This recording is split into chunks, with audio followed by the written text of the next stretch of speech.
Excel qui conserve précieusement toutes les gazettes historico-people de l'époque.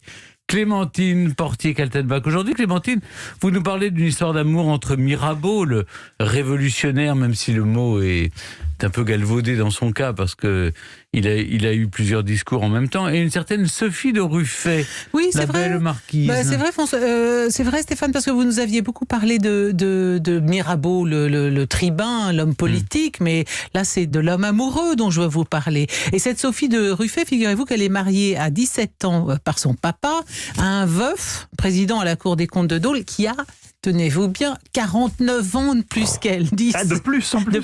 49 ans de plus qu'elle. Ouais. Bon, alors inutile de vous dire, bien sûr que c'est un ménage plutôt mal assorti. Ils vivent à Pontarlier, dans le Jura. Et c'est là qu'elle va rencontrer Mirabeau, parce que Mirabeau passe d'une prison à l'autre. Et il a été à l'île de Ré, il a été au château d'If, et là, le voilà au Fort de Joux. Mais comme c'est une prison pour dette, le régime est plutôt doux. C'est plutôt souple. Alors, il a le droit de passer ses journées en ville du moment qu'il revient dormir à la prison le soir. Et comme le directeur du Fort de Joux s'ennuie dans sa prison et trouve que Mirabeau a de la culture et de la conversation, eh bien, il lui présente le tout Pontarlier. Et dans le tout Pontarlier, il y a le vieux marquis de Monnier et sa très jeune épouse Sophie. Et là, le marquis fait une grosse erreur classique, quoi. Il introduit le loup dans la bergerie. Il prend Mirabeau comme partenaire de whist. Alors, que pensez-vous qu'il arrive à... Whist, il joue aux cartes avec lui. Le whist, je connais pas. Le whist, c'est un jeu de whist. C'est un trompé, je ne connais pas. Vous connaissez pas le jeu de whist? cartes, C'est pas le twist, c'est un whist. Le whist, c'est un jeu anglais, en fait, à l'origine. Qui se pratiquait à la cour de France. Oui, et excusez-moi, je ne pensais pas que ce fût on ne pensait pas que ça allait buter chez vous. En tout cas, ce qui devait arriver arriva. Évidemment, entre un vieux mari de 70 balais et Mirabeau qui en a que 26, le choix de Sophie est assez rapide. Elle devient sa maîtresse. On sait que ça se passe le 13 décembre 1775 et on le sait très précisément parce que Mirabeau l'a écrit et il l'a écrit de façon magnifique. Il a simplement écrit, bien appuyé, « Je fus heureux ». Et c'est la première fois qu'il est amoureux. Il est marié, mais mal marié. Donc là, il est amoureux. Et les mois passent et les amants se disent on va fuir ensemble. Et finalement, ils veulent fuir ensemble en Suisse. Mirabeau part à Verrières. C'est toujours une très bonne idée. Toujours une très bonne idée, déjà à l'époque, bien sûr. Et elle échappe à ses parents qui l'avaient mise un peu sous cloche à Dijon, voyant qu'elle commençait à filer le guilledou. Elle s'échappe déguisée en homme. Et au cas où elle serait reprise, elle a pris sur elle un flacon de laudanum pour se donner la mort plutôt que de ne pas pouvoir retrouver son amant. C'est beau. Et le soir, à 11h du soir, les amants se retrouvent éperdus d'amour. Dans son journal, Mirabeau crayonne un cœur enflammé. Et puis direction à Amsterdam, où on vit d'expédients. On lui traduit des bouquins en latin, en italien. Il traduit surtout des livres interdits qui sont publiés beaucoup en Hollande à cette époque. Il écrit des livres érotiques, parce que Mirabeau, c'est un genre de sade, en moins sadique, j'allais dire. C'est naturel, mais il a écrit de très beaux ouvrages érotiques et il le dira d'ailleurs dans une lettre à Sophie de Ruffey. Il dit, dis donc, Sophie, j'avais de quoi raconter. Nous aimions tant notre lit.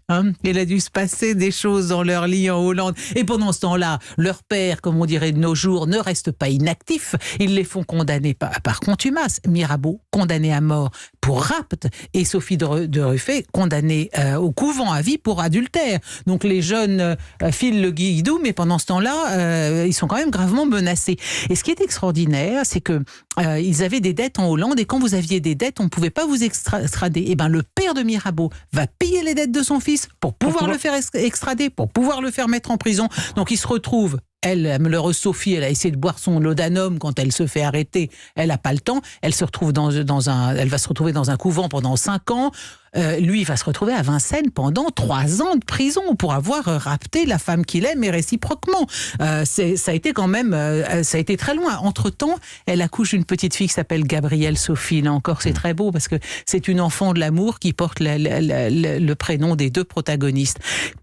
Pendant qu'ils sont en prison, ils s'écrivent constamment. Il lui écrit qu'il mange de caresses les lettres de cette femme qu'il aime. Il soupire de cueillir sur ses lèvres humides le bonheur et la volupté.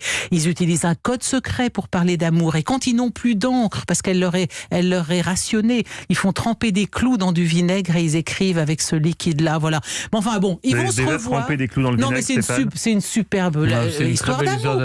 Parce qu'il va écrire... La fille va survivre ou non? Alors non, elle meurt en bas âge. ouais, Elle meurt en bas âge au bout de 2 ans, mais lui va quand même écrire les lettres à Sophie, qui sont un véritable chef-d'œuvre de la littérature romanesque. Hein. Non, elle, après, si vous voulez, lui va se lancer dans sa carrière politique. Il a d'autres histoires d'amour. Il doit s'occuper de son histoire de divorce. Bon, donc il l'a un peu laissé tomber, il faut le dire. Et c'est pourquoi la malheureuse Sophie de Ruffet, oubliée, douloureuse, solitaire, elle met fin à ses jours. Ah non. Le 9 septembre 1789, elle s'enferme dans sa cellule où elle a allumé 2 réchauds remplis de charbon.